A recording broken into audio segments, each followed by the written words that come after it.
Oke, teman-teman sekalian, kali ini kita akan membahas bagaimana kita dapat menyiapkan materi diklat klinik ya dengan cara yang cepat dan efisien.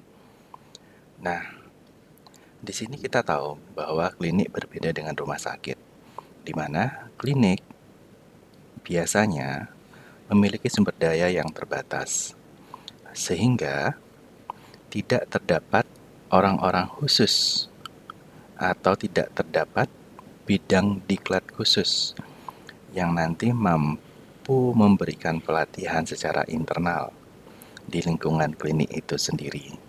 Nah, keterbatasan ini membuat teman-teman di klinik biasanya akan kesulitan menyiapkan materi diklat. Apalagi klinik yang akan mempersiapkan diri untuk melakukan akreditasi biasanya memerlukan banyak pelatihan internal. Nah, saya ingin berbagi bagaimana cara saya untuk menyiapkan materi diklat ini secara cepat dan efisien. Sehingga nanti saya berharap ini bisa membantu teman-teman semua. Pertama, untuk menyiapkan materi diklat klinik ya, teman-teman harus memahami materi klinik ya. Jadi, yang menyiapkan materi diklat adalah mereka yang memahami. Kalau tidak paham, jangan mencoba-coba menyiapkan materi diklat karena kadang jika hanya mengambil dari internet dan kemudian tidak tahu maksud pelatihannya itu apa, teman-teman akan bingung sendiri nantinya ya. Sehingga ada syarat menguasai materi dan mengumpulkan bahan ajar. Apabila tidak paham, maka klinik bisa menugaskan satu orang untuk belajar dahulu atau ditugaskan untuk melakukan pelatihan terkait materi tersebut sebelum petugas itu memberikan pelatihan kembali kepada staf lainnya yang ada di dalam klinik. Ya. Setelah staf yang ditunjuk untuk menyiapkan materi paham tentang apa yang akan dia sampaikan, maka staf itu kemudian membuat pedoman diklat. Ya, membuat pedoman diklat ini berarti memahami batas kebutuhannya yang diperlukan apa, sehingga materinya itu bisa mencakup hal-hal yang memang dibutuhkan di klinik tersebut, tidak berlebihan dan juga tidak kurang. Setelah paham, maka bisa membuat definisi operasional dan kemudian menyusun pedoman pelatihannya. Ya. Jadi membuat materi pelatihan itu bisa bentuknya paling cepat adalah presentasi. Bisa video karena bisa diambil secara bebas di internet, bisa juga slide yang juga banyak tersedia ya. Baru setelah itu melakukan evaluasi, yaitu biasanya paling sederhana adalah post test atau quiz ya. Nah, pertama misalnya ya, kita akan melakukan pelatihan ya tentang coba kita pilih yang sederhana. Misalnya pengkajian risiko jatuh. Pengkajian risiko jatuh pada pasien rawat jalan. Baik. Oke. Apa yang kita inginkan ini kan sangat spesifik ya. Sangat spesifik, yaitu risiko jatuh pada pasien rawat jalan, dan ini banyak diterapkan di klinik-klinik dengan berbagai mekanisme khasnya tersendiri ya.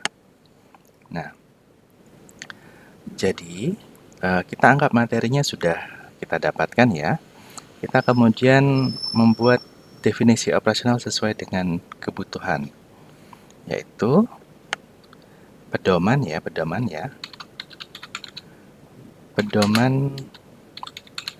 diklat untuk melatih staf pendaftaran klinik rawat jalan ya. Pedoman diklat untuk melatih staf pendaftaran klinik rawat jalan untuk melakukan pengkajian pengkajian ya.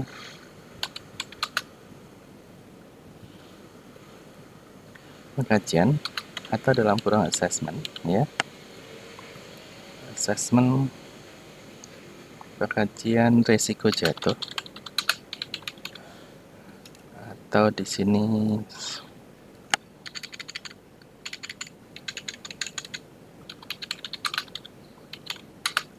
risk assessment ya.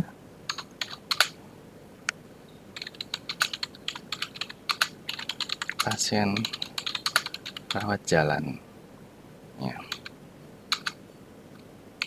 Meliputi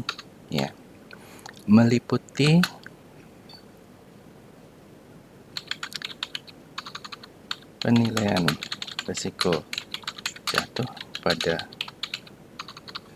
setiap pasien yang mendaftar, kemudian memberikan tanda pada pasien yang memiliki risiko jatuh ya. Misalnya klinik memberikan tanda berupa gelang risiko jatuh atau pin risiko jatuh. Itu kembali ke masing-masing klinik ya. Misalnya di sini adalah gelang risiko jatuh ya. Dan staf dapat melakukan intervensi untuk mengurangi cedera akibat jatuh pada pasien tersebut. Oke. Kita kembali baca ulang ya. Pedoman diklat untuk melatih staf pendaftaran klinik rawat jalan untuk melakukan pengkajian risiko jatuh pada setiap pasien rawat jalan, meliputi penilaian risiko jatuh pada setiap pasien yang mendaftar ya. Kemudian memberikan tanda pada pasien yang memiliki risiko jatuh, misalnya gelang risiko jatuh, dan staf dapat melakukan intervensi untuk mengurangi cedera akibat jatuh pada pasien-pasien tersebut. Nah, ini adalah definisi operasional kita. Maka selanjutnya kita perlu menyusun pedoman berdasarkan definisi operasional yang sudah kita buat ya. Pedoman itu materinya bisa pedoman dulu ya. Pedoman kita akan susun, misalnya kita buka, silahkan mau menggunakan apa ya. Pedoman biasanya dalam bentuk ketikan ya. Kalau bisa pedoman tidak terlalu panjang, 3 atau 4 halaman itu sudah cukup banyak untuk dibaca oleh teman-teman di klinik. Ya, dibuat sesingkat mungkin ya, sepadat mungkin. Oke. Nah, teman-teman kemudian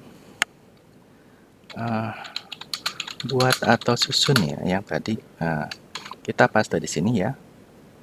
Buat atau susun ya, pedoman diklat untuk melatih staf pendaftaran klinik dan bla bla bla bla bla, seperti itu ya. Oke. Kemudian kita akan melihat draftnya ya. Oke. Nah, ini oke, kita simpan dulu ya. Ini hanya 2 halaman ya.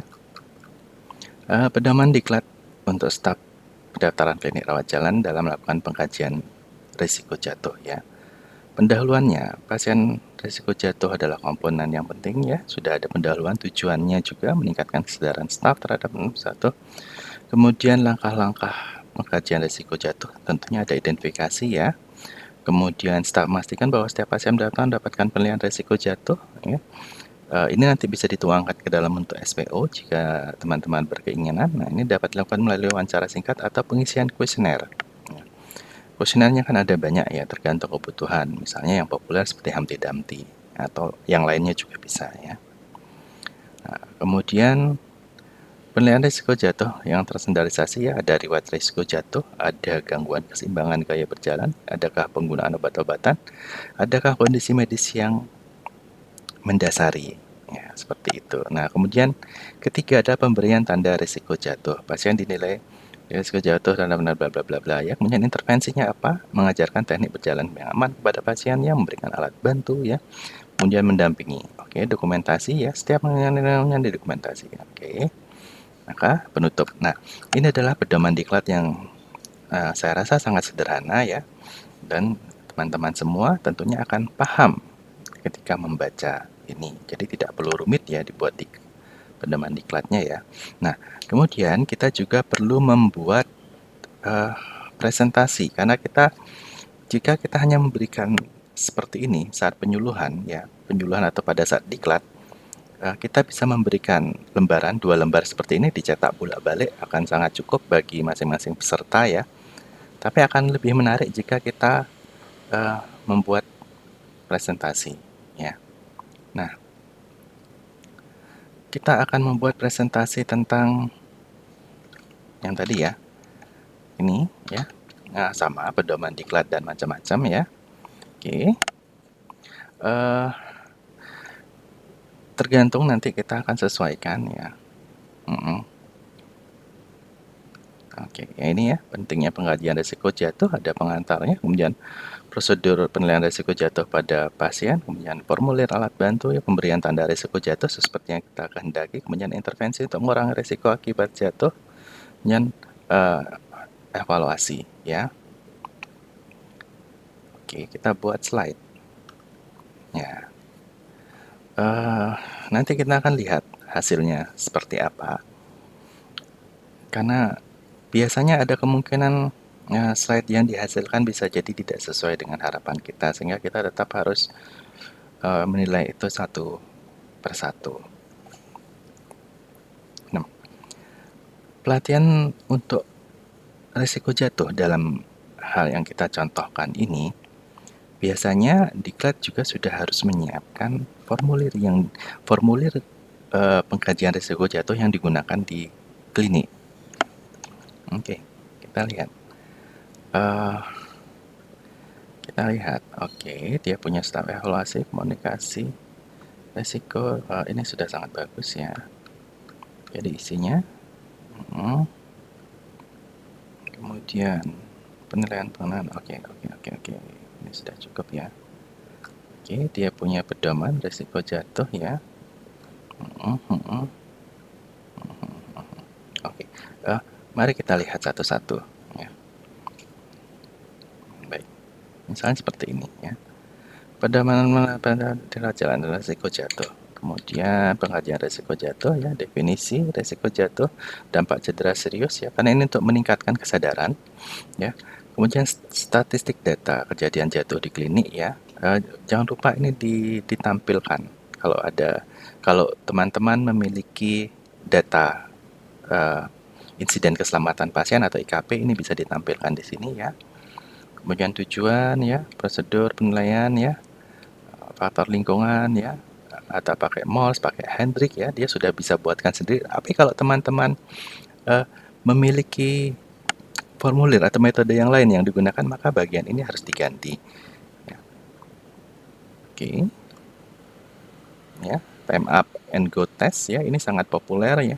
Oke, saya rasa seperti itu. Nanti kita tinggal melihat melihat apakah ini sudah sesuai ya, apakah ini sudah sesuai dengan tempat kita. Jika sudah sesuai, maka ini siap digunakan. Jadi teman-teman tidak perlu ini ya, tidak perlu terlalu repot ya. Oke, kemudian yang terakhir kita akan melakukan tes ya. Tes itu biasanya kita lakukan dengan kuis.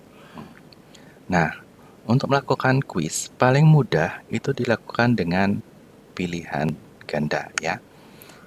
Kemudian kita akan membuat kuis ya, kita tinggal klik seperti ini untuk membuat kuis. Dia akan mengarahkan kita ke dalam formulir untuk membuat kuis. Baik. Kita tunggu sebentar ya. Baik. Oke. Buatkan kuis untuk, nah ini pedoman diklat ya, sama ya. Isinya juga tetap sama. Kita buat ya. Oke. Sebenarnya tadi saya lupa. Sebenarnya kita bisa membatasi jumlah pertanyaan. 10 pertanyaan juga sangat cukup ya. Hentikan. Oke, hentikan dulu ya. Kita buat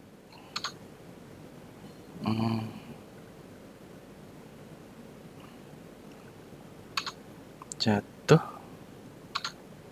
sama kuis sebanyak 10 pertanyaan dalam bahasa Indonesia. Baik, coba kita buat.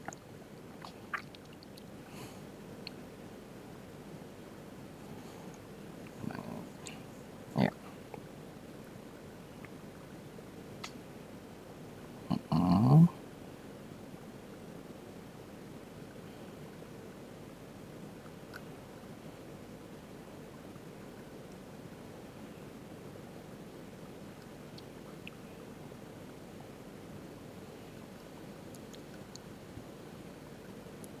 Oke, kita bisa, oke ini sudah 10 pertanyaan ya.